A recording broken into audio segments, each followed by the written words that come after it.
মহামান্য বিচারক ডাক দিয়া বলে, ইমাম সাহেব,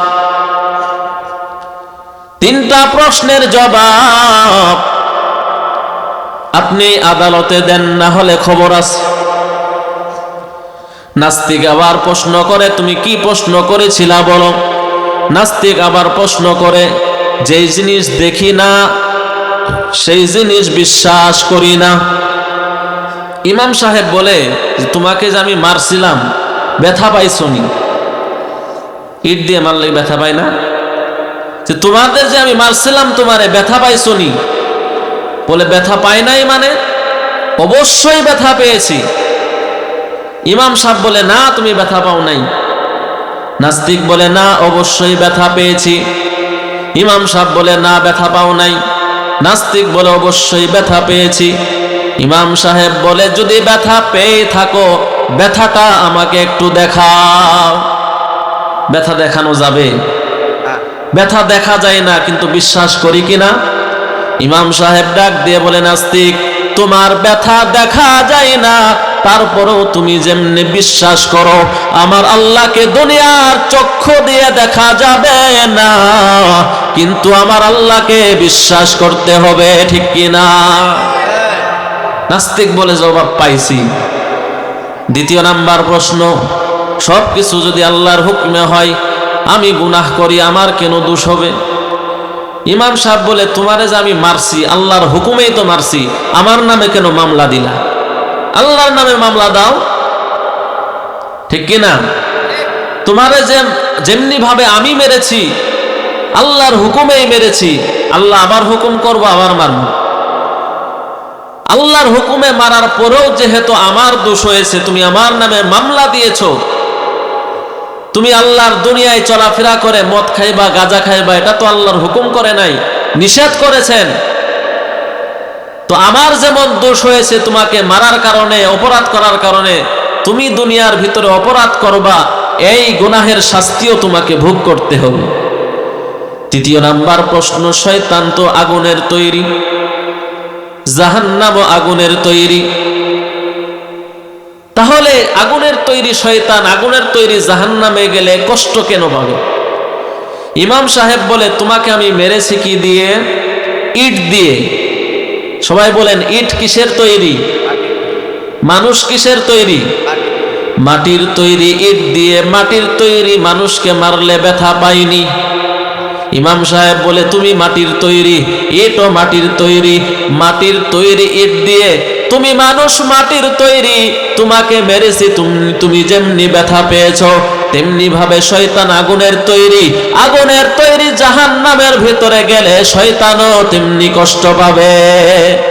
নাস্তিক বলে, ও ইমাম সাহেব, এত সুন্দর প্রশ্নের জবাব আমি আর কোনোদিন শুনি নাই, আপনি আমাকে এখনই কালেমা পড়ায়া মুসলমান বানায়া দেন। এজন্য আমাদেরকে দুনিয়ায় পাঠাইছেন কে?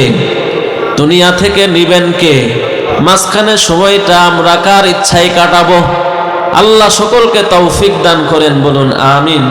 সম্মানিত ভাইয়ের আমার, আমি আবারও বিনীত أو كما قال النبي عليه الصلاة والسلام سبحانك لا علم لنا إلا ما علمتنا إنك أنت العليم الحكيم رب اشرح لي صدري ويسر لي أمري واحلل عقدة من لساني يفقه قولي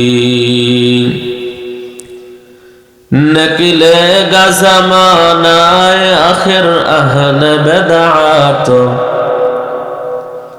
نکلے زمانہ آخر اہل بدعات ইসলাম মে নই নই বাতি করে ইজাদ ইসলাম মে নই নই বাতি করে ইজাদ সুবহানাকা লা ইলমা লানা ইল্লা মা আল্লামতানা ইন্নাকা আনতাল আলিমুল হাকীম। আলহামদুলিল্লাহ। বরগজিয়া পূর্বপাড়া বাইতুল ফালাহ জামে মসজিদ ও যুব সমাজ ইসলামী মহাসম্মেলনে উপস্থিত সম্মানিত সভাপতি সাহেব হযরত মাওলানা শুকুর মাহমুদ মুহতামিম আশরাফুল উলুম রহমানিয়া মাদ্রাসা, দূর দূরান্ত থেকে আগত ও দিনপ্রিয় ইসলাম প্রিয় মুসলমান ভাইয়েরা, পর্দার আড়ালে অবস্থানত সম্মানিত মা ও বোনেরা, মহান আল্লাহ পাক রব্বুল আলামিন আমাদেরকে আজকে জান্নাতের বাগানে এসে বসার তৌফিক দান করেছেন। এজন্য সেই মহান আল্লাহ তাআলার দরবারে কালিমাতুশ শুকর আদায় করি, বলি আলহামদুলিল্লাহ। লক্ষ কোটি দুরূদ ও সালাম ওই মদিনাওয়ালার রওজায়, যার ওসিলায় মহাপ্রভু সৃষ্টি করেছেন এ সুন্দরতম পৃথিবীকে, এবং যার ওসিলায় আজও আমরা নিদ্রা থেকে জেগেই শুনতে পাই মসজিদের মিনার হতে শ্রুতি মধুর আজানের ধ্বনি। সেই সাথে হাজারো সালাম ও দোয়া নবী করিম সাল্লাল্লাহু আলাইহি ওয়াসাল্লামের সুপ্রিয় সাহাবায়ে কেরামদের রূহের প্রতি, যাদের তপ্ত খুনের বিনিময়ে আজও আমরা ঈমান নিয়ে বেঁচে আছি ইসলাম নামক বৃক্ষের ছায়াতলে। সম্মানিত মুসলমান ভাইয়েরা আমার, শুকর গুজার করছি সেই সমস্ত আল্লাহর বান্দাদের প্রতি, ধন্যবাদ জানাচ্ছি সেই সমস্ত আল্লাহর পেয়ারা বান্দাদের প্রতি যারা আজকের এত সুন্দর আয়োজন করার জন্য সহযোগিতা করেছেন, টাকা দিয়ে, পয়সা দিয়ে, শ্রম দিয়ে, বুদ্ধি দিয়ে। যুব সমাজ, যুবক ভাই সহ সকল সহযোগী ভাইদেরকে যেন আজকের এই মাহফিল নাজাতের ওসিলা বানায় দেন। সকলে বলেন আমিন। সকলে একটু আওয়াজ দিবেন, এই মাহফিলে আমাদেরকে আসার তৌফিক দিয়েছেন কে? সবাই বলেন নাই, পিছনের ভাইয়েরা বলেন নাই। যারা আসতে পারে নাই তৌফিক দেন নাই কে? আসতে দেয় নাই কে? শয়তানে আসতে দেয় নাই। আমরা যারা আসতে পেরেছি আল্লাহ মুহাব্বত করেছেন, ভালোবেসেছেন, আসার মতো বুঝ দান করেছেন। আমি আমার না, এই জবান কথা বলতেছে, আল্লাহ বলাইতেছে, এই জন্য বলতেছে। আল্লাহ চালায়, এই জন্য আমরা চলতে পারি। কান থাকলে শ্রবণ করা যায় না যদি আল্লাহ না শোনায়। এমন মানুষ মনে হয় নাই যে কান আছে শুনে না, আছে না নাই? তাহলে যে আল্লাহ আমাকে চোখ দিলেন, সাথে দেখার শক্তি দিলেন, কান দিলেন, সাথে শ্রবণ শক্তি দিলেন, জবান দিলেন, বলার শক্তি দিলেন কে? মুমিন বান্দারা যখন আল্লাহর নাম বলবে তখন তাদের অন্তরে মজা লাগবে। আল্লাহ আল্লাহ, क्या मुबारक नाम है, अल्लाह अल्लाह आशिकू का काम है। নবীজির সাহাবী হযরতে বেলাল, যে বেলাল রাদিয়াল্লাহু তাআলা আনহুর কথা আমরা সকলেই জানি। হযরতে বেলাল যখন ইসলাম গ্রহণ করলেন, সে একজন গোলাম ছিল, চেহারাও ভালো ছিল না, কালো, কিন্তু আল্লাহর কাছে বড় দামি ছিলেন। কারণ আল্লাহ তাআলা মানুষকে পছন্দ করেন টাকা পয়সার মাধ্যমে না, মানুষকে পছন্দ করেন আল্লাহ দিলের মাধ্যমে। যার দিল, অন্তর যত বেশি ভালো, সে আল্লাহর কাছে তত বেশি ভালো। যার তাকওয়া যত বেশি, সে আল্লাহর কাছে তত প্রিয়। হযরতে বেলাল রাদিয়াল্লাহু তাআলা আনহু কাফের মুশরিকরা তারে আঘাত করে, আর হযরত বেলাল আল্লাহ আল্লাহ বলে জিকির করে। মারার কারণ কিন্তু এটাই, ঈমান আনা, মূর্তি পূজা ছেড়ে দেওয়া, আল্লাহর ইবাদত করা। তো যত সে আল্লাহর নাম নেই ততই তাকে আঘাত করা হয়। হযরতে আবু বকর রাদিয়াল্লাহু তাআলা আনহু বেলাল রাদিয়াল্লাহু তাআলা আনহুর কষ্ট দেখে বলে, ভাই বেলাল, যে আল্লাহর নাম বললে তোমাকে মারে, সে আল্লাহর নামটা তুমি মনে মনে নাও, কারণ আল্লাহ তাআলা তো সামিউম বাসীর, সবকিছুই আল্লাহ শুনেন, আসতে বললেও শুনেন, জুলে বললেও।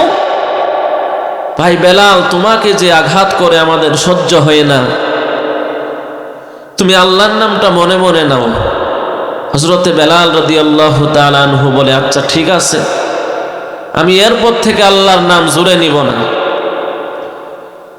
হযরতে আবু বকর রাদিয়াল্লাহু তাআলা আনহু পরের দিন দেখেন আবার বেলাল জোরে জোরে আল্লাহর নাম নেই, তাকে জোরে জোরে মারা হয়।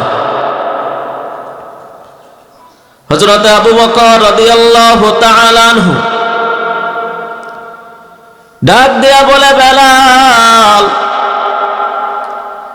গতকাল তুমি ওয়াদা দিয়েছিলে আল্লাহর নাম আস্তে আস্তে নিবা। ও বেলাল, তোমার উপরে যে আক্রমণ, এই আক্রমণ আমরা সহ্য করতে পারি না। তোমার উপরে যে অত্যাচার, এটা দেখে কোন মানুষ সহ্য করতে পারবে না। ও বেলাল ভাই আমার, তোমাকে অনুরোধ করে বলি, আল্লাহর নামটা একটু আস্তে আস্তে নাও। হযরতে বেলাল রাদিয়াল্লাহু তাআলা আনহু বলে, ঠিক আছে, আমি আর জোরে জোরে আল্লাহর নাম বলবো না, আহাদ আহাদ বলবো না। পরের দিন আবার একই কাহিনী, হযরতে বেলাল বলে, আল্লাহ এক, ওই আল্লাহ ছাড়া কোনো মাবুদ নাই। আবার হযরত আবু বকর সেই রাস্তা দিয়ে যায়। বেলালের উপরে এত নির্যাতন সহ্য করার মতো না। হযরতে আবু বকর ডাক দিয়া বলে, ভাই বেলাল, কি ব্যাপার, তুমি দেখি আবার আল্লাহর নাম জোরে জোরে নাও। এবার হযরত বেলাল রাদিয়াল্লাহু তাআলা আনহু ডাক দিয়া বলে, ভাই আবু বকর, ওই কাফের মুশরিকরা আমার উপর নির্যাতন করে, অত্যাচার করে, আমারে আঘাত করে। আমি বেলাল যখন আল্লাহর নামটা জোরে জোরে জোরে জোরে নেই, আল্লাহর কসম তাদের সমস্ত নির্যাতন আমি ভুলে যাই। আল্লাহ আল্লাহ তু মেরা মাবুদ হায়, আল্লাহ আল্লাহ তু মেরা মাশুক হায়। আমাদের হায়াত দিয়েছেন কে? আমাদের মওত দিবেন কে? এই আসমান বানাইছেন কে? এই জমিন বানাইছেন কে? সবাই বলেন না, কারণ আল্লাহর সাথে শত্রুতা আমি আসেনি, আল্লাহ মনে হয় নাই। নাস্তিক এক ইমাম সাহেবকে জিজ্ঞাসা করে, হুজুর, আপনাকে 3টা প্রশ্ন করব, যদি 3টা প্রশ্নের উত্তর দিতে পারেন তাহলে আমি কালেমা পড়ে মুসলমান হয়ে যাব। ইমাম সাহেব বলে, আচ্ছা ঠিক আছে, তোমার প্রশ্ন করো। নাস্তিক বলে, সারা দুনিয়ায় ঘুরে ঘুরে দেখলাম, আল্লাহরে কোনো জায়গায় পাইলাম না। ও ইমাম সাহেব, আমাকে আল্লাহ দেখান, কারণ যেই জিনিস আমি দেখি না সেই জিনিস আমি বিশ্বাস করি না। আমারে আল্লাহ দেখান। 1 নাম্বার প্রশ্ন, যে জিনিস দেখি না সেই জিনিস বিশ্বাস করি না। খুব মনোযোগের সাথে শুনবেন। তাহলে আল্লাহকে দেখি নাই, আল্লাহকে বিশ্বাস করি না। ইমাম সাহেব বলে তোমার দ্বিতীয় নাম্বার প্রশ্ন করো। নাস্তিক বলে আমার দ্বিতীয় নাম্বার প্রশ্ন হলো, আপনারাই বয়ান করেন যা কিছু হয় সব কিছু আল্লাহর পক্ষ থেকেই হয়, আল্লাহর হুকুম ছাড়া বৃষ্টি নামে না, আল্লাহর হুকুম ছাড়া সূর্যোদয় হয় না, আল্লাহর হুকুম ছাড়া গাছের পাতা নড়ে না। নাস্তিক বলে আমার দ্বিতীয় নাম্বার প্রশ্ন হলো, যদি সব কিছু আল্লাহর হুকুমে হয়, আমি গুনাহ করি, মদ খাই, গাঁজা খাই, তাহলে এগুলো তো আল্লাহর হুকুমেই করি, আমার কেন দোষ হবে? সব যদি আল্লাহর হুকুমেই হয়, তাহলে আমি অপরাধ করি, মদ খাই, গাঁজা খাই, জিনা করি, এগুলো তো আল্লাহর হুকুমেই করি, আমার কেন দোষ হবে? প্রশ্নটা যুক্তি আছে, ঠিক কিনা বলেন? ইমাম সাহেব বলেন তোমার তৃতীয় নাম্বার প্রশ্ন করো। নাস্তিক বলে ইমাম সাহেব আপনারাই বয়ান করেন শয়তানকে আল্লাহ তাআলা জাহান্নামে দিবে, শয়তানের অনুসরণ যারা করবে তারাও জাহান্নামে যাবে। কিন্তু আমার প্রশ্ন হলো, শয়তান তো আগুনের তৈরি, জাহান্নামও আগুনের তৈরি, আগুনের তৈরি শয়তানকে আগুনের তৈরি জাহান্নামের মধ্যে দিলে তো কোনো কষ্ট হবে না। প্রশ্ন ঠিক আছে কিনা বলেন? শয়তান আগুনের তৈরি, জাহান্নামও আগুনের তৈরি, তো আগুনের তৈরি শয়তানকে আগুনের তৈরি জাহান্নামে দিবে, কোনো তো কষ্ট হবে না। নাস্তিক বলে তিনটা প্রশ্নের জবাব যদি দিতে পারেন আমি কালেমা পড়ে মুসলমান হয়ে যাব। ইমাম সাহেব পাশ থেকে একটা ইট নিয়ে ওই নাস্তিকের ঘাড়ের মধ্যে আঘাত করে দিয়েছে। নাস্তিক আবার দৌড়ে যায়, মামলা দায়ের করে, ও মহামান্য বিচারক, অমুক ইমাম সাহেবকে আমি তিনটা প্রশ্ন করেছিলাম, ইমাম সাহেব আমার তিনটা প্রশ্নের জবাব তো দিতে পারে নাই, জবাব না দিয়ে সে আমার ঘাড়ের ভিতরে ইট দিয়ে আঘাত করেছে। কোথায় ইমাম সাহেব? ইমাম সাহেবকে উপস্থিত করা হয়েছে। ইমাম সাহেব আদালতে গিয়েছে, যে ইট দিয়ে নাস্তিকের ঘাড়ের উপরে আঘাত করেছিল সেই ইট হাতে নিয়ে আদালতে এসে হাজির হয়ে গেছে। মহামান্য বিচারক ডাক দিয়ে বলে কি ব্যাপার? ইমাম সাহেব বলে, ও বিচারক, ওই যে নাস্তিক আমাকে তিনটা প্রশ্ন করেছিল সেই তিনটা প্রশ্নের জবাব এই ইটের ভিতরেই লুকায়িত আছে, এই ইটের ভিতরে তার তিনটা প্রশ্নের জবাব আছে, এই জন্য আমি ইট দিয়ে তাকে আঘাত করেছি। এই তিনটা প্রশ্নের জবাব কি শুনবেন আপনারা? আল্লাহকে বিশ্বাস হয়? আল্লাহ আগেও ছিলেন, এখন আছেন না নাই? ভবিষ্যতে থাকবেন কিনা? আমরা কি আগে ছিলাম, এখন আছি, ভবিষ্যতে থাকব? দুনিয়াতে এসেছি কার ইচ্ছায়? দুনিয়া থেকে চলে যাব কার ইচ্ছায়? মাঝখানের সময়টা কেন নিজের ইচ্ছায় কাটায়? বুদ্ধিমান ব্যক্তি তো সে দুনিয়াতে এসেছি আল্লাহর ইচ্ছায়, চলে যাব আল্লাহর ইচ্ছায়, মাঝখানের সময়টাও যেন আল্লাহর ইচ্ছায় কাটে। মাঝখানের সময়টা আল্লাহর ইচ্ছানো কাটানোর ভিতরেই সফলতা। কমিউনিস্ট মতবাদের প্রতিষ্ঠাতা, তার থিওরি হচ্ছে আল্লাহ বলতে কিছু নাই, পৃথিবীতে আল্লাহ বলতে কিছুই নাই। তার সমস্ত ভক্তদেরকে এটা সে বলে বেড়ায়, আল্লাহ বলতে কিছু নেই। তো অনেক ভক্ত বলে মিস্টার লেনিনের মাথার তার মনে হয় ছিঁড়ে গেছে, এই পৃথিবী কি এমনি এমনি চলতে পারে? একটা নৌকা এমনি এমনি চলতে পারে না, একটা গাড়ি এমনি এমনি চলতে পারে না। পৃথিবী কি এমনি এমনি চলে?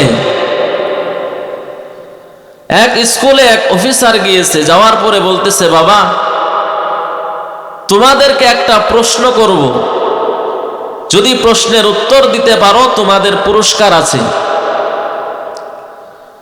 অফিসার প্রশ্ন করে, বাবা বলো তো দেখি, তোমাদের স্কুলে আমার আসতে সময় লাগছে 30 মিনিট, বলো তো দেখি আমার বয়স কত?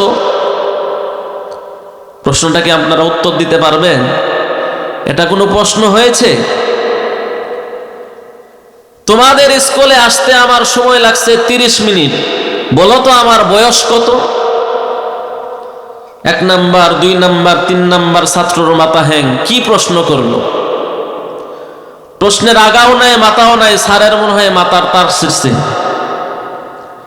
তো পিছন থেকে এক দুষ্ট ছাত্র বলে, হুজুর স্যার আমি পারবো।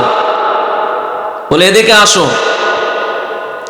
চক দিয়ে ব্ল্যাকবোর্ডের ভিতরে দাগাই, দাগাইতে দাগাইতে বলে, স্যার আপনার বয়স 40। আসলেই 40, মিলে গেছে। এবার স্যার আশ্চর্য হয়ে গেছে, কেমনে বললা 40? স্যার আমার বাড়িতে আমার একটা বড় ভাই আছে, কিন্তু দুঃখের বিষয় আমার বড় ভাইটা আধা পাগল, তার বয়স 20, আপনি ফুল পাগল, এই জন্য আপনার বয়স 40। ঠিক কিনা বলেন? যে সমস্ত লোকেরা বলে দেয়ার গড ইজ নট, আল্লাহ বলতে কিছু নাই, আমি বলবো যে সমস্ত লোকেরা এমন কথা বলে তাদের মাথার তার নাই। এই মিস্টার লেনিন যে সারা জীবন বলেছে আল্লাহ আল্লাহ বলতে কিছু নাই, মিস্টার লেনিন শেষ বয়সে বলে, যখন মৃত্যু হবে, বৃদ্ধ হয়ে গেছে, মিস্টার লেনিন শেষ বয়সে আল্লাহ আল্লাহ জিকির করে। সুবহানাল্লাহ। আল্লাহ আল্লাহ জিকির করার ভিতরে একটা ফায়দা আছে, লাভ আছে। মুফাসসিরিনে কেরাম, হযরতে উলামায়ে কেরামগণ বলেছেন, তাফসীরের ব্যাখ্যায় নিয়ে আসছেন, যে ব্যক্তি দৈনিক 100 বার আল্লাহ আল্লাহ আল্লাহ জিকির করবে, সেই ব্যক্তির কখনো হার্টের রোগ হবে না। বলেন সুবহানাল্লাহ। মিস্টার লেনিন শেষ বয়সে আল্লাহ আল্লাহ জিকির করেন। ভক্তরা ডাক দিয়া বলে, ও স্যার, সারা জীবন বলেছেন আল্লাহ বলতে কিছু নাই, কিন্তু এই শেষ বয়সে এসে আপনি আল্লাহ আল্লাহ জিকির করেন, আপনি কি মুসলমান হয়ে গেলেন নাকি? মিস্টার লেনিন ডাক দেয়া বলে, আমার ভক্তরা, আমি এখনো মুসলমান হই নাই, তবে আল্লাহ আল্লাহ আল্লাহ আল্লাহ নাম জিকির করলে কেন জানি আমার অন্তরে আমি বড় মজা পাই। আল্লাহ আল্লাহ क्या मुबारक नाम है, अल्लाह अल्लाह आशिकू का काम है। ও মুসলমান, যে আল্লাহর ইচ্ছায় দুনিয়াতে এসেছি, সে আল্লাহর ইচ্ছায় দুনিয়া ছাড়তে হবে। মাঝখানের সময়টা যেন আল্লাহর ইচ্ছায় কাটে। আল্লাহ বলে, বান্দা রে, আসমান বানাইছি আমি আল্লাহ, আমি আল্লাহর জন্য বানাই নাই। জমিন বানাইছি আমি আল্লাহ, আমি আল্লাহর জন্য বানাই নাই। বান্দা জান্নাত বানাইছি আমি আল্লাহ, আমি আল্লাহর জন্য না। বান্দাই সব কিছু তোর জন্য বানাইলাম, আর আমি আল্লাহ তোমাকে বানাইলাম আমি আল্লাহর ইবাদত করার জন্য।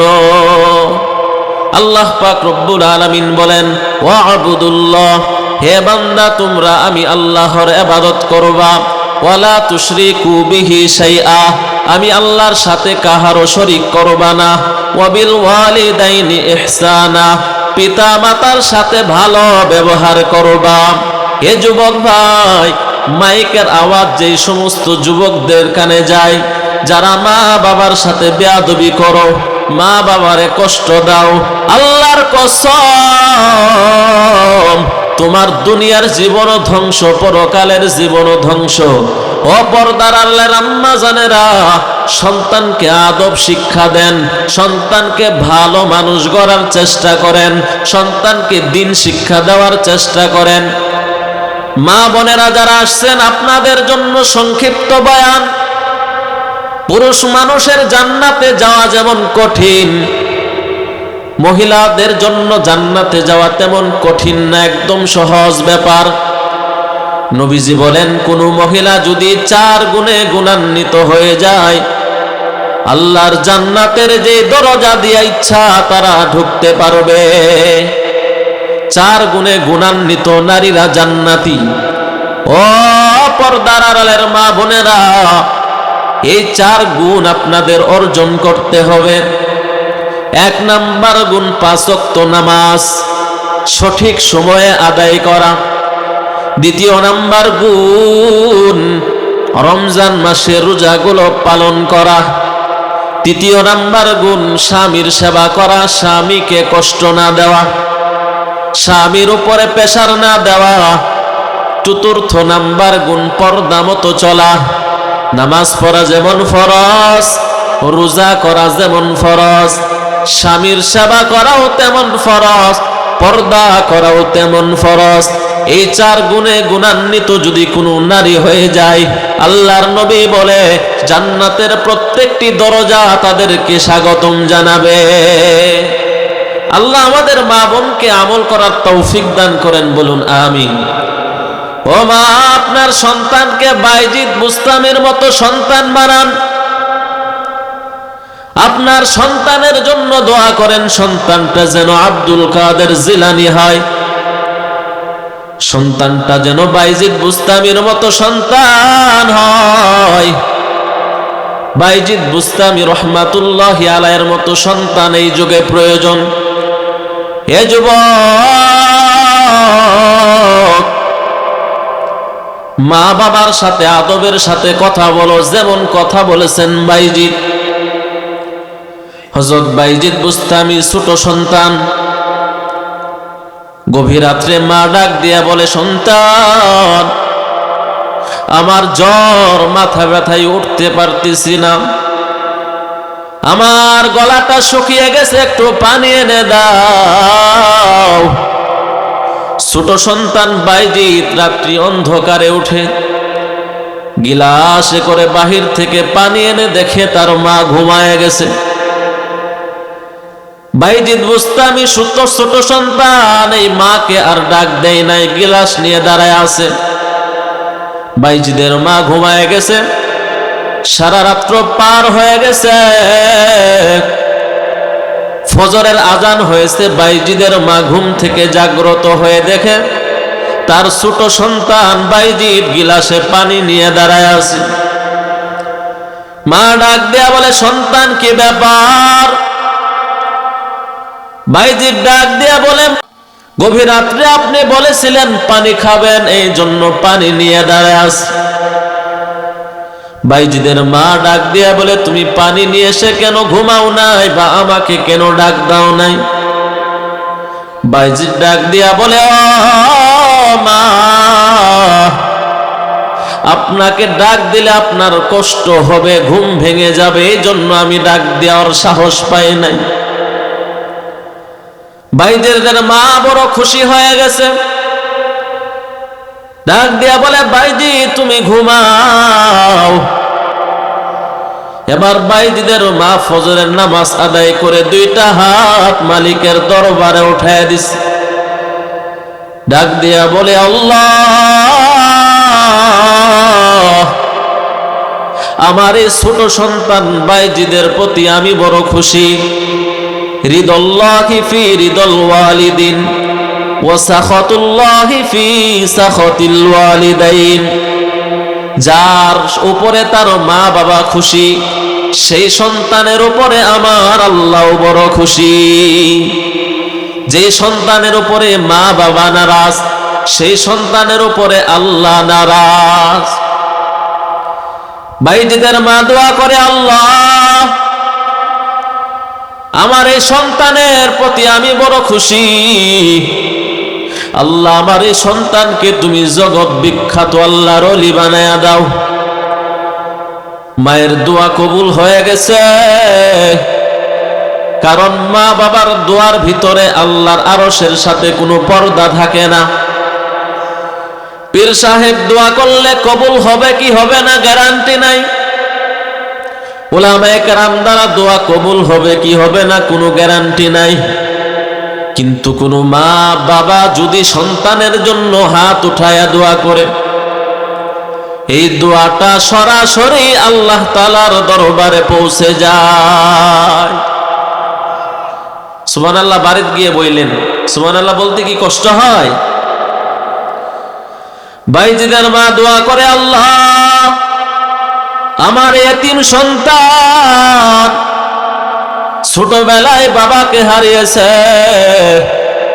আল্লাহ আমার এই সন্তানকে তুমি জগৎ বিখ্যাত ওলি বানায়া দাও।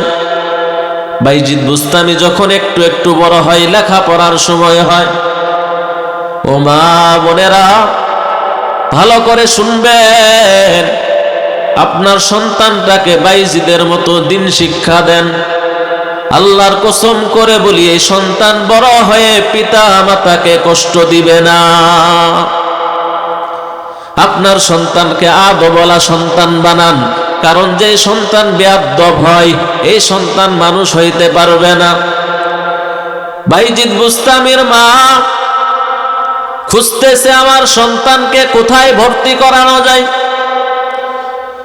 খুঁজতে খুঁজতে খুঁজতে খুঁজতে এক আল্লাহর ওলির সাথে দেখা। বাইজিদের মা ডাক দিয়া বলে, আল্লাহর ওলি আমার একটা সন্তান আছে, সন্তানটা বড় এতিম, আমার এই সন্তানের বাবা নাই। ওগো আল্লাহর ওলি আমার এই সন্তানকে আপনার কাছে ভর্তি করাতে চাই। আমি মানুষের বাড়িতে কাজ করে করে খাই, বাইজিদের মা মানুষের বাড়িতে কাজ করে করে খাই, কিন্তু আল্লাহকে ভুলে নাই, 5 ওয়াক্ত নামাজ ছাড়ে না। উস্তাদকে ডাক দিয়ে বলে, আমার এই বাইজিদকে আপনার প্রতিষ্ঠানে ভর্তি করায় দিলাম, আপনাকে ভর্তি করায় দিলাম আপনার কাছে, কিন্তু আমার একটা শর্ত আছে, যতদিন পর্যন্ত আমার এই সন্তান আপনার মতো আলেম না হবে ততদিন পর্যন্ত এই সন্তানকে বাড়িতে যাওয়ার ছুটি দিবেন না। বাইজিদ মাদ্রাসায় ভর্তি হয়ে গেল, উস্তাদের সাথে থাকে, লেখাপড়া করে কোরআন পড়া শুরু করেছে। ছোট সন্তান বাইজিদ উস্তাদের কাছে গিয়ে বলে, ওগো উস্তাদজি দুনিয়াতে আমি আমার বাবারে পাই নাই, দুনিয়াতে সে বাবার আদর আমি পাই নাই। ওগো হুজুর আমি আমার মায়ের দেখতে বড় মনে চাই, আপনি আমাকে একটু ছুটি দেন, আমি একটু মায়ের চেহারাটা দেখতে চাই। কিন্তু হুজুর ওয়াদা করেছে যতক্ষণ পর্যন্ত সে আলেম না হবে ততক্ষণ পর্যন্ত ছুটি দেওয়া যাবে না। উস্তাদ ডাক দিয়া বলে, ঠিক আছে, আজকে যদি তুমি কোরআনের এতগুলো পৃষ্ঠা মুখস্থ করে শুনাইতে পারো তাহলে আগামীকাল ছুটি দিব, তোমার মার চেহারা তুমি দেখে আসবা। বাইজিদ বুস্তামি রহমাতুল্লাহি আলাইহিকে কোরআনের এতগুলো সবক পড়া দেওয়া হয়েছে, উস্তাদ বলেছে এতগুলো এত পরিমাণ পড়া দেওয়া আছে যে একদিনে শোনানো অসম্ভব, কারণ উস্তাদ ওয়াদা করেছিল যে আলেম না হওয়া পর্যন্ত তার ছুটি নাই, কিন্তু শর্ত দিয়েছে যদি এতগুলো পৃষ্ঠা তুমি মুখস্থ করে শোনাতে পারো আজকে তাহলে তোমাকে ছুটি দেওয়া হবে। বাইজিদ বুস্তামি রহমাতুল্লাহি আলাইহি গভীর রাত নামাজে দাঁড়ায় আল্লাহর দরবারে দোয়া করে, আল্লাহ এই দুনিয়াতে আমি আমার বাবার আদর পাই নাই। ওগো আল্লাহ, মায়ের চেহারার দিকে তাকাইলে হজের সওয়াব পাওয়া যায়। যে মায়ের চেহারার দিকে তাকাইলে হজের সওয়াব, ওই মায়ের চেহারা দেখতে মনে চায় আল্লাহ উস্তাদ তো ছুটি দিবে না। আল্লাহ, আপনার কোরআন যদি আপনি আমার অন্তরে ঢুকাইয়া দেন, তাহলে আমি এই কোরআনটা আমার উস্তাদকে শুনাইলে আমারে ছুটি দিবে। বাইজিদ বুস্তামি রহমাতুল্লাহি আলাইহি আল্লাহর কাছে কান্নাকাটি করে পড়া শুরু করে দিয়েছে। আল্লাহ কাদের কুদরত, বাইজিদ বুস্তামি রহমাতুল্লাহি আলাইহি কোরআনের পৃষ্ঠা একবার পড়ে সাথে সাথে পড়াটা তার মুখস্থ হয়ে যায়। বাইজিদ বুস্তামি রহমাতুল্লাহি আলাইহি হেঁটে হেঁটে উস্তাদের কাছে গিয়ে বলে, হুজুর, আপনি যেই পড়াগুলো দিয়েছিলেন সেটা আমার মুখস্থ হয়ে গেছে। উস্তাদের কাছে সবক শোনায়। উস্তাদ আশ্চর্য হয়ে গেছে, কি ব্যাপার? এই সন্তানটা সাধারণ কোনো সন্তান না, এই সন্তানটা তার পিতা মাতার আদবওয়ালা সন্তান। এই সন্তানটা ভবিষ্যতে বড় কিছু হতে পারবে। এবার উস্তাদ ডাক দিয়া বলে, যাও, তোমাকে ছুটি দেওয়া হলো, মায়ের চেহারা দেখে কিছুক্ষণ পরেই চলে আসবা। বাইজিদ বুস্তামি রহমাতুল্লাহি আলাইহি হেঁটে হেঁটে হেঁটে বাড়ির দিকে রওয়ানা। বাড়ির ঘরের দরজার সামনে যাইতে তার রাত হয়ে গেছে। দরজার সামনে ডাক দেই, মা, ও মাগো মা, আমি তোমার কলিজার টুকরা সন্তান বাইজিদ, মাগো তোমাকে দেখার জন্য এসেছি। ও আল্লাহর বান্দারা, মুরব্বি বাবারা, এই ময়দান থেকে মাহফিল শেষ করে মুনাজাত করে আপনারা বাড়িতে যাইবেন। বাড়িতে গিয়ে দেখবেন অনেকের মা নাই। ওই জনম দুঃখিনীর মায়ের চেহারাটাও কি একটু মনে পড়ে না রে বাবা? যে মা এত কষ্ট করেছেন, সেই মায়ের জন্য 2 ফোঁটা চোখের পানি কি পড়বে না? আজকে আখিরি মুনাজাত পর্যন্ত প্রত্যেকেই থেকে মা বাবার জন্য যদি চোখের 2টা পানি ফেলাইতে পারেন, আল্লাহর কসম, 2টা পানি ফুটার বরকতে মা বাবার কবরের আযাব বন্ধ হয়ে যাবে। এবার বাইজিদ ডাক দিয়া বলে, মা, আমি তোমার সন্তান বাইজিদ। বাইজিদের মা কেমন মা? ভিতর থেকে ডাক দিয়া বলে, না না, তুমি আমার সন্তান বাইজিদ হইতে পারো না। কারণ উস্তাদের কাছে ওয়াদা দিয়ে আসছিলাম, যতক্ষণ পর্যন্ত আমার সন্তান আলেম না হবে ততক্ষণ পর্যন্ত ছুটি নাই। যাও যাও, তুমি আমার সন্তান বাইজিদ হইতে পারো না। কেমন মা সন্তানের সাথে দেখা করে না? কারণ সন্তান যদি বাড়িতে এসে সময় নষ্ট করে, আল্লাহর মারিফত পাওয়াটা দেরি হয়ে যাবে, কোরআন শিক্ষাটা দেরি হয়ে যাবে। বাইজিদ বুস্তামি আদবওয়ালা সন্তান। বাইজিদ বুস্তামি আবার হেঁটে হেঁটে মাদ্রাসার দিকে রওনা। উস্তাদের কাছে গিয়ে বলে, হুজুর, বাড়িতে গিয়েছি, মা দেখা দেই নাই, দরজাও খুলে নাই। বলেছে, যতদিন পর্যন্ত আলেম না হইবা ততদিন পর্যন্ত তোমার চেহারা দেখব না। বাইজিদ এবার ওয়াদা করে, হুজুর, যতদিন পর্যন্ত আপনার মতো আলেম না হব ততদিন পর্যন্ত আমি আর ছুটি যাব না। তো বাইজিদ বুস্তামি রহমাতুল্লাহি আলাইহি দীর্ঘ সময় লেখাপড়া করলেন। 18 বছর পর্যন্ত লেখাপড়া করলেন। এই 18 বছর বয়সে একবারও বাইজিদ বুস্তামি বাড়িতে যান নাই, তার মাও বাড়িতে যাওয়ার সুযোগ করে দেন নাই। 18 বছর পর ইলমে দিন শিক্ষা হয়েছে, আল্লাহর পরিচয় পেয়েছে, আল্লাহর মারিফতের নূর দ্বারা তার অন্তরটা আলোকিত হয়েছে। আল্লাহর নবী সাল্লাল্লাহু আলাইহি ওয়াসাল্লাম বাইজিদের মাকে বাইজিদের উস্তাদকে স্বপ্নে দেখান, ডাক দিয়া বলে, এই যে আমি স্বপ্নের ভিতরে পাগড়িটা পরায়া দিতেছি, এই পাগড়িটা বাইজিদের মাথায় পরায়া দাও, বেলায়েতের পাগড়ি, আর তাকে বলে দাও দিনের খেদমত করার জন্য। উস্তাদ আবার সকালবেলা বাইজিদের মাথায় পাগড়ি পরাইয়া ডাক দিয়ে বলে, বাবা তুমি স্বয়ং সম্পূর্ণ হয়েছ, ইলমে দিন শিক্ষা তুমি করেছো, এবার যাও এই ইলম অনুযায়ী দিনের কাজ করো। তো বাইজিদ বুস্তামি কেমন একজন আল্লাহর ওলি, কেমন বড় আলেম, যে বাইজিদ বুস্তামির হাতে একই বৈঠকে 5 লক্ষ খ্রিস্টান পাদ্রী কালেমা পড়ে মুসলমান হয়ে গেছে। আপনারা কি শুনতে চান? বাইজিদ বুস্তামি রহমাতুল্লাহি আলাই আল্লাহর ওলিদের দরবারে সুর গেলেও আল্লাহর ওলি হয়ে যায়। বাইজিদ বুস্তামি রহমাতুল্লাহি আলাই বাড়িতে যাবে, প্রতিমধ্যে ডাকাতে ধরছে, ডাক দিয়ে বলে, হুজুর যা কিছু আছে বের করেন। বাইজিদ বুস্তামি বলে, কি বের করব, আমাদের কাছে তো মেসওয়াক আর তসবিহ ছাড়া কিছু নাই। বলে, না হুজুর, যে পোশাক আপনাদের 6-7 হাজার টাকা বেতন, কিন্তু পোশাক ঠিক আছে, ঠিক কিনা বলেন? পাঞ্জাবি পরে দামি দামি।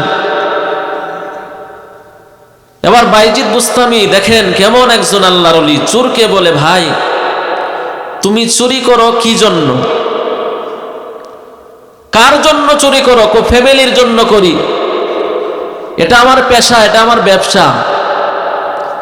বাইজিদ বুস্তামি মনে মনে আল্লাহর কাছে দোয়া করতেছে, আল্লাহ রে হেদায়েত দেন। চোরকে বলে, তুমি যার জন্য চুরি করো, এই চোরের গুনাহের ভাগ, এই চুরির শাস্তির ভাগ কি সে নেবে? তুমি তোমার বিবির জন্য চুরি করো, তুমি তোমার ছেলে মেয়ের জন্য চুরি করো, তাদেরকে একটু জিজ্ঞাসা করে আসো, এই চুরির শাস্তির ভাগ তারা মরার পরে নিবে কি নিবে না। বাইজিদ বুস্তামিকে বাঁচছে, হুজুর আবার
সব কিছুই যদি আল্লাহর হুকুমে হয়, আমি গুনাহের কাজ করি, নাফরমানি করি, মদ খাই, গাঁজা খাই, এটা আল্লাহর হুকুমেই করি, তাহলে আমার কেন দোষ হবে?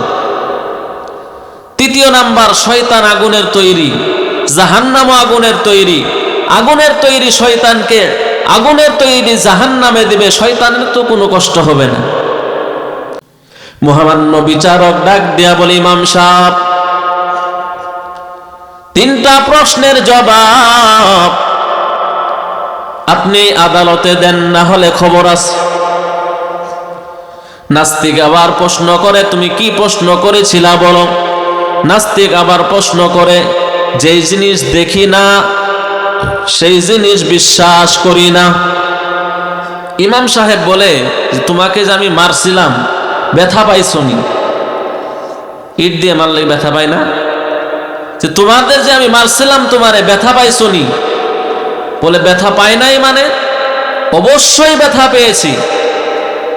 ইমাম সাহেব বলে, না তুমি ব্যথা পাও নাই। নাস্তিক বলে, না অবশ্যই ব্যথা পেয়েছি। ইমাম সাহেব বলে, না ব্যথা পাও নাই। নাস্তিক বলে, অবশ্যই ব্যথা পেয়েছি। ইমাম সাহেব বলে, যদি ব্যথা পেয়ে থাকো, ব্যথাটা আমাকে একটু দেখাও। ব্যথা দেখানো যাবে? ব্যথা দেখা যায় না, কিন্তু বিশ্বাস করি কিনা? ইমাম সাহেব ডাক দিয়ে বলে, নাস্তিক, তোমার ব্যথা দেখা যায় না, তারপরেও তুমি যেমনি বিশ্বাস করো, আমার আল্লাহকে দুনিয়ার চক্ষু দিয়ে দেখা যাবে না, কিন্তু আমার আল্লাহকে বিশ্বাস করতে হবে, ঠিক কিনা? নাস্তিক বলে, জবাব পাইছি। দ্বিতীয় নাম্বার প্রশ্ন, সব কিছু যদি আল্লাহর হুকুমে হয়, আমি গুনাহ করি, আমার কেন দোষ হবে? ইমাম সাহেব বলে, তোমারে যে আমি মারছি আল্লাহর হুকুমেই তো মারছি, আমার নামে কেন মামলা দিলা? আল্লাহর নামে মামলা দাও, ঠিক কিনা? তোমারে যেমনি ভাবে আমি মেরেছি, আল্লাহর হুকুমেই মেরেছি। আল্লাহ আবার হুকুম করবো, আবার মারবো। আল্লাহর হুকুমে মারার পরেও যেহেতু আমার দোষ হয়েছে, তুমি আমার নামে মামলা দিয়েছো। তুমি আল্লাহর দুনিয়ায় চলাফেরা করে মদ খাইবা, গাঁজা খাইবা, এটা তো আল্লাহর হুকুম করে নাই, নিষেধ করেছেন। তো আমার যেমন দোষ হয়েছে তোমাকে মারার কারণে, অপরাধ করার কারণে, তুমি দুনিয়ার ভিতরে অপরাধ করবা, এই গুনাহের শাস্তিও তোমাকে ভোগ করতে হবে। তৃতীয় নাম্বার প্রশ্ন, শয়তান তো আগুনের তৈরি, জাহান্নাম আগুনের তৈরি। তাহলে আগুনের তৈরি শয়তান, আগুনের তৈরি জাহান্নামে গেলে কষ্ট কেন পাবে? ইমাম সাহেব বলে, তোমাকে আমি মেরেছি কি দিয়ে? ইট দিয়ে। সবাই বলেন, ইট কিসের তৈরি? মানুষ কিসের তৈরি? মাটির তৈরি। ইট দিয়ে মাটির তৈরি মানুষকে মারলে ব্যথা পাইনি। ইমাম সাহেব বলে, তুমি মাটির তৈরি, ইটও মাটির তৈরি। মাটির তৈরি ইট দিয়ে তুমি মানুষ, মাটির তৈরি, তোমাকে মেরেছি, তুমি যেমনি ব্যথা পেয়েছো, তেমনি ভাবে শয়তান আগুনের তৈরি। আগুনের তৈরি জাহান্নামের ভিতরে গেলে শয়তানও তেমনি কষ্ট পাবে। নাস্তিক বলে, ও ইমাম সাহেব, এত সুন্দর প্রশ্নের জবাব আমি আর কোনোদিন শুনি নাই, আপনি আমাকে এখনই কালেমা পড়ায়া মুসলমান বানায়া দেন। এজন্য আমাদেরকে দুনিয়ায় পাঠাইছেন কে? দুনিয়া থেকে নিবেন কে? মাঝখানে সময়টা আমরা কার ইচ্ছায় কাটাবো? আল্লাহ সকলকে তৌফিক দান করেন, বলুন আমিন। সম্মানিত ভাইয়ের আমার, আমি আবারও বিনীত অনুরোধ করব, আখিরি মুনাজাত পর্যন্ত থাকবেন। 2 ফোঁটা চোখের পানি মা বাবার জন্য ফেলাইবেন। আল্লাহ আজকের এই মাহফিলকে নাজাতের জন্য কবুল করুন, বলুন আমিন। ওয়া আখিরি দাওয়ানা আলহামদুলিল্লাহি রাব্বিল আলামিন। আসসালামু আলাইকুম ওয়া রাহমাতুল্লাহি ওয়া বারাকাতুহু।